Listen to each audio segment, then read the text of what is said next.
All right, so get ready because this deep dive is going to be a little different. We're not looking at articles or books or anything like that today. Instead, we've got a whole year of John Higginbotham's time tracking data from his Clockify account. We're talking every hour. We've got, well, it's like a digital diary, but one that's all about doing instead of feelings. Yeah, and what's really interesting to me is that Clockify is usually a tool for work, like for keeping track of billable hours, but John's using it for whole life, like everything. You just don't see that level of self-tracking very often. It's not just about productivity for him. It says something about how we see time in the digital age. Okay, so first things first, just how much is this guy hustling?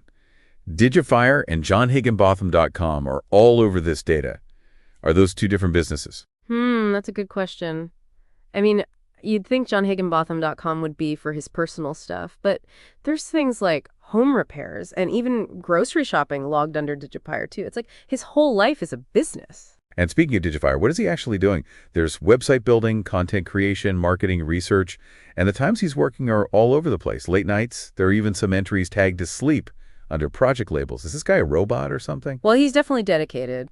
And the content he's creating is really where things get interesting. A lot of it is focused on history and technology, not what you'd expect from your typical digital entrepreneur. Oh, yeah. Like what kind of history are we talking about? Well, we see titles like Historic Earthquakes that caught the East Coast off guard. He's researching old tech like mini servers and even setting up virtual machines. It's not just tech savvy. There's a real interest in how the past connects to now. It's like he's building